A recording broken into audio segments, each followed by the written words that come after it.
इसमें हमारी इस कार्यकाल में मुख्य रूप से जो प्राथमिकताएं हैं वो जो पुलिस की नॉर्मल ड्यूटीज़ हैं, क्राइम कंट्रोल और बाकी जो हमारे कंप्लेंट्स आती हैं सिटीजन्स की, उनकी प्रभावी सुनवाई और उन सब के अलावा एक मेजर फोकस एरिया हमारा महिलाओं की सुरक्षा के बारे में और हमारे साइबर क्राइम्स के बारे में, ड्रग्स के बारे में और जो यंग लोग हैं उनको अपने साथ जोड़ने के बारे में, ये सब प्राथमिकताएं रहेंगी। इसी बारे में मैं अलग अलग जो हमारी रेंजेस हैं, पुलिस कमिश्नरेट्स हैं, वहाँ पे भी गया हूँ और उसी कड़ी में आज हिसार भी आया हूँ। और आज हमारे सभी जो ज़िले हैं यहाँ पे 4, उनके 5वां अभी हो गया डब्बाली, तो 5 ज़िले जो हैं हिसार रेंज में, उनके अधिकारियों के साथ मीटिंग होगी।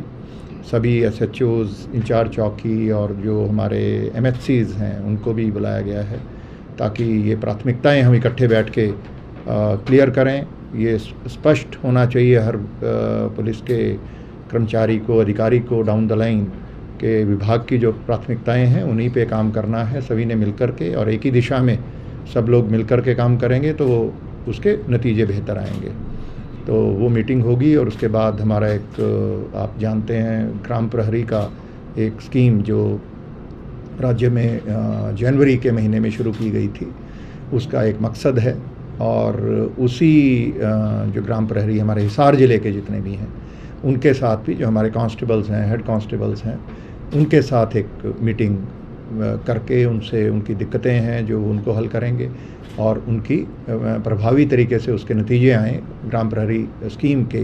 एक तो नशे की जो ये है नशा बेचने वाले लोग हैं उनके खिलाफ, जो एडिक्शन में किसी वजह से फंस गए उनके बारे में सूची बना करके उनको डी एडिक्शन और उसकी तरफ लेके जाना।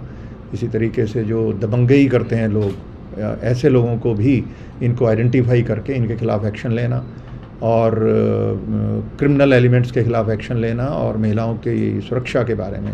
तो ये 5 काम हम ग्राम प्रहरियों के जिम्मे लगा रहे हैं। तो उनको उस सूचना तंत्र से ये सूचनाएं आएंगी और जिस पे सीनियर अधिकारी समयबद्ध तरीके से उस पर काम करेंगे।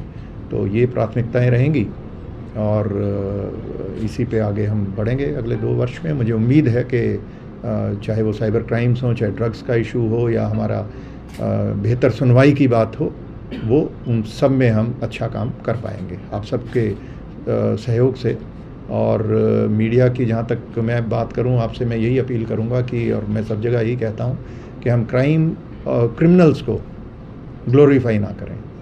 अक्सर मैं देखता हूँ कि वो उनके फ़ोटो छपते हैं क्रिमिनल्स के, और वो जो भी कोई बड़ा अपराध होता है तो उनको एक तरह से ग्लोरीफाई इनडायरेक्टली, ऐसा जानबूझकर नहीं होता पर वो ऐसा हो रहा है। तो उसको हमें पुलिस के स्तर पर भी, मैं अपने सभी अधिकारियों को भी यही कह रहा हूँ कि हमें इन लोगों के नाम नहीं छापने हैं अपने प्रेस नोट्स में।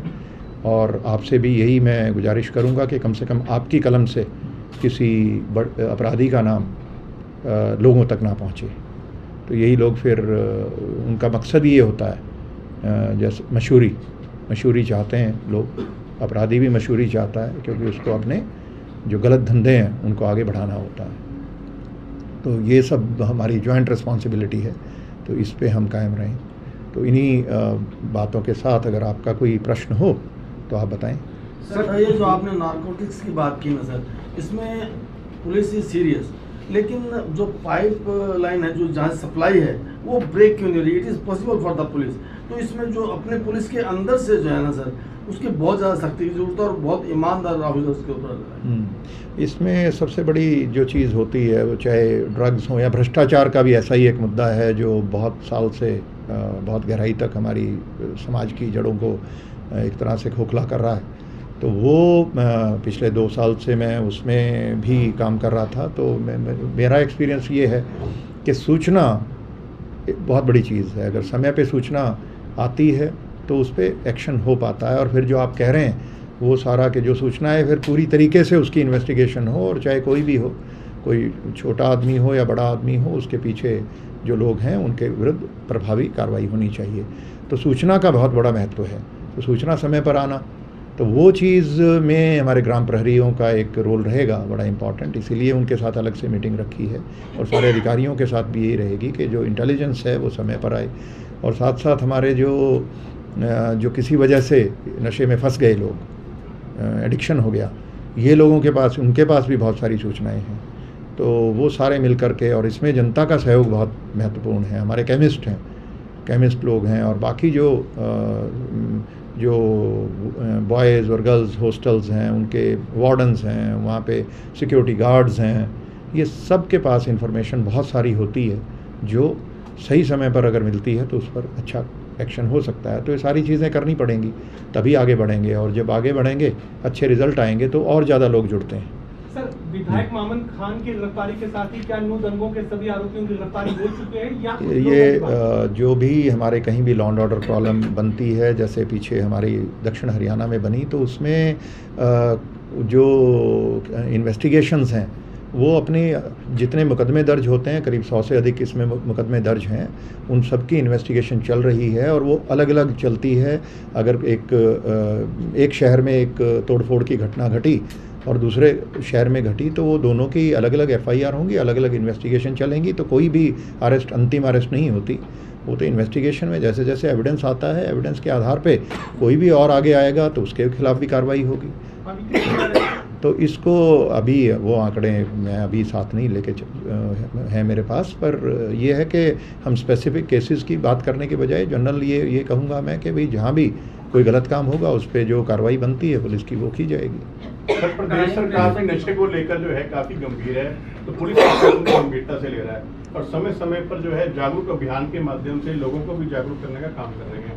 इसी को लेकर सिरसा जिला की खासतौर बात करते हैं, वो रेड लाइन पे है। CM साहब ने भी कहा कि जो नशे की जो है सबसे ज्यादा दिक्कत जो है सिरसा जिले से आ रही है। अभी SP साहब ने भारी मात्रा में जो है मामले नशीले पदार्थों को पकड़ने में भी काफी अपने कामयाबी प्राप्त की है। तो जागरूक अभियान कितना आपके लिए सार्थक साबित हो पा रहा है? देखिए, जो जागरूकता का अभियान है, जैसे अभी साइक्लोथॉन आपने देखा वो चल रही है आजकल, और ये सब अभियान एक तरह से अवेयरनेस पैदा करने के लिए हैं। उनको स्पेसिफिक डायरेक्ट कनेक्ट नहीं कर सकते हम कि उसका कितना मेजर नहीं कर सकते कि उसका कितना इम्पैक्ट आया, पर हाँ उससे एक माहौल बनता है और माहौल बनने से एक सार्थक वो पहल है और उसका अच्छा असर आता है। तो इसमें डिमांड साइड पे ख़ासतौर पे जो यंग लोग हैं, जो किसी वजह से जहाँ पे ये संभावना ज़्यादा होती है नशे में फंसने की, तो उन लोगों को एक बार सोचने का मौका मिलता है। जब उनसे हम सामाजिक तौर पर बात करते हैं तो उनको जो इस किस्म के परिस्थितियाँ बनती हैं जिससे वो नशे में फंसते हैं तो वो कम होती हैं। तो डिमांड साइड पे भी जितना भी इम्पैक्ट आएगा उतना सप्लाई अपने आप कम होती है। तो जितनी डिमांड होगी उतनी सप्लाई आएगी रफली।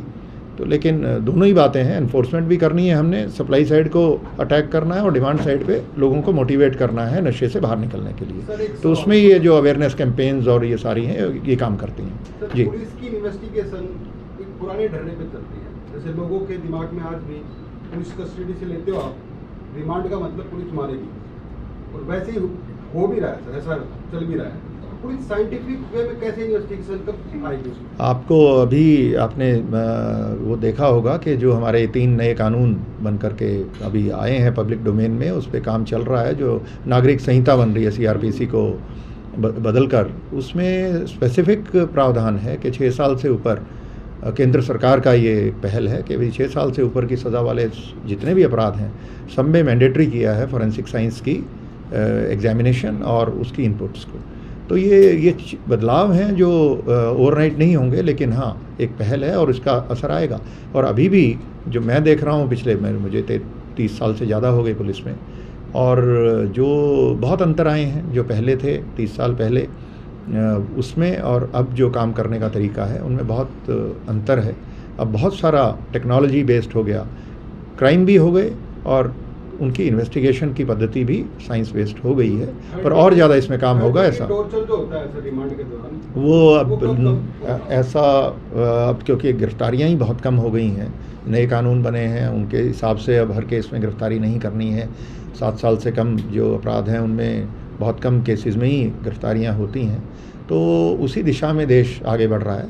मुझे उम्मीद है कि और इसमें चेंजेस आएंगे और over a period of time में भी 10 साल 20 साल में आप देखेंगे कि बहुत सारी चीज़ें ये ख़त्म हो गई हैं। सर कल ही एक बुढ़ाक गांव है हांसे में, वहाँ से कुछ ग्रामीणों के फ़ोन आए, वहाँ के एक लड़के को अरेस्ट किया हुआ, 8 दिन के रिमांड पे लिया हुआ है। उसको इतना पीटा गया है कि वो पैसे की डिमांड हो रही है। उसको बोल रहे पैसे नहीं है, तो गाँव वालों ने इकट्ठे करके पैसे लिए, बोल रहे आप किसान जो क्रेडिट कार्ड, ये तो हिसार जिले में होगा, तो आपके हैं, आप स्पेसिफिक आपकी सूचना है और बड़ी पब्लिकली मैं कहूँगा कि रिमांड का मतलब मार देंगे उसको। देखिए पब्लिकली कोई भी अगर आपके पास अच्छी सूचना अब इसकी है, हम तो एंटी करप्शन ब्यूरो की तरफ से मैं अगर देखूँ, देखिए आप सुन लीजिए, अब आपने सवाल पूछ लिया, अब इसको आपकी बात समझ में आ गई। इसमें एंटी करप्शन ब्यूरो साइड पे हम ऐसे जो हमारे कंप्लेनेंट्स हैं हम तो ढूंढते हैं। पिछले 2 साल में हमने कम से कम 400-500 इस तरीके के मुकदमे जो ट्रैप किए हैं। ये भी एक, अगर आपकी सूचना सही है तो मैं यही कहूँगा कि उसका 1064 1064 पे आपको देना था, पर क्योंकि आप यहाँ दे रहे हैं तो मैं एसपी साहब को कहूँगा पब्लिकली आप बताएंगे। तो चलिए नेक्स्ट आप सवाल पूछिए। सर हरियाणा पुलिस में अभी फोर्स की कमी है, इसको क्योंकि अपराध भी ज़्यादा बढ़े, जनसंख्या भी ज़्यादा बढ़ी है, तो इसको कमी को कैसे पूरा होगा? अभी भी आपने देखा होगा कि 4000 के करीब अभी हमारे नए जवानों ने ज्वाइन किया है, और नई भर्ती उसमें कुछ नियमों में बदलाव थे, वो अभी अंतिम चरण में हैं। वो होने के बाद एक और भर्ती का सिलसिला शुरू होगा। तो ये हमेशा नई पोस्टें सैंक्शन होती हैं, पुराने लोग रिटायर होते हैं तो उसमें वैकेंसियां बनती हैं, उनको भरने का क्रम चलता है भर्तियों के ज़रिए। वो सारी चीज़ें भी वो जैसे अभी 4000 की ट्रेनिंग अब हमने शुरू की है पिछले हफ्ते ही जवानों की। 608 लड़कियां जो लेडी कांस्टेबल्स हैं उनकी पासिंग आउट परेड अभी लास्ट वीक हुई, तो वो अभी ट्रेनिंग कंप्लीट करके वो उनका बेड़ा जुड़ रहा है वो। और जो 4000 हैं इनकी भी ट्रेनिंग कभी करीब 8-10 महीने में हो जाएगी। तो ये सभी लोग जिला पुलिस में और हरियाणा आर्म्ड पुलिस में ज्वाइनिंग करेंगे। तो जो नई भर्ती होगी वो भी चलता रहेगा। तो ये सब चलता रहता है। सर गली मोहल्ले के अंदर ड्रग्स दाल चीनी की तरह बेचे जा रहे हैं, तो क्या ग्राउंड लेवल के ऊपर पुलिस के पास कोई एजेंडा है? जी, वो अभी जैसे मैंने आपको बताया कि ग्राम प्रहरी और वार्ड प्रहरी का जो ये स्कीम है जिनसे आज बात मैं करने वाला हूँ, उसका मकसद यही है कि जो सब ऐसा कुछ चल रहा है तो उसकी सूचना तुरंत आए और उस पर हम इफेक्टिव एक्शन कर पाएँ। डिजिटल प्लेटफॉर्म पे सर हेट स्पीच के मामले सामने आ रहे हैं, कुछ ऐसे मॉनिटरिंग के लिए कुछ वो सब ये तो अदालतों के स्तर पर भी किया जा रहा है, और हमारे नोटिस में कुछ भी ऐसा आता है उस पर तुरंत मुकदमा भी दर्ज किया जाता है और एक्शन भी होता है। तो कोई भी हेट स्पीच के ऐसे केसेस जो आते हैं उनमें बहुत सारी FIRs हमारे स्टेट में हुई हैं पिछले कुछ समय। सर हरियाणा पुलिस फोर्स में आपको क्या लगता है कि क्या मेजर शिफ्ट आप सोच रहे हैं कि आने वाले? अभी आपको मैंने बताया, आपको मैंने बताया जो प्राथमिकताएं हैं, और वो सब हम करेंगे। जी सर आरसी में मूर्ति का मामला आया था और CIA के खिलाफ कार्रवाई भी हुई थी, तो उसमें आगे क्या रहा सर? कुछ अभी मैं स्पेसिफिक चीज़ें नहीं बता पाऊंगा आपको। चलो ठीक है, वो बता रहे हैं ADG साहब के। इसमें सर पुलिस को उतना सहयोग DCs या SDMs या जो एडमिनिस्ट्रेशन है, इसमें पुलिस को पूरा सहयोग मिले डिस्ट्रिक्ट एडमिनिस्ट्रेशन का जगह इलीगल माइनिंग, और ये बात आपको हर लेवल पर लेके स्टेट लेवल पर सर करनी पड़ेगी। जब तक पुलिस को पूरी सहायता, पूरी इंफॉर्मेशन, पूरा वो नहीं मिलेगा डिस्ट्रिक्ट एडमिनिस्ट्रेशन से, तो तब तक ये इलीगल माइनिंग नहीं हो सकती। अच्छा सुझाव है, तो इस पे काम किया जाएगा सर हाई लेवल पर जी, ताकि पुलिस को पूरा सहयोग मिले और तभी रुक पाएगी। बहुत बढ़िया जी, कोई दूर नहीं।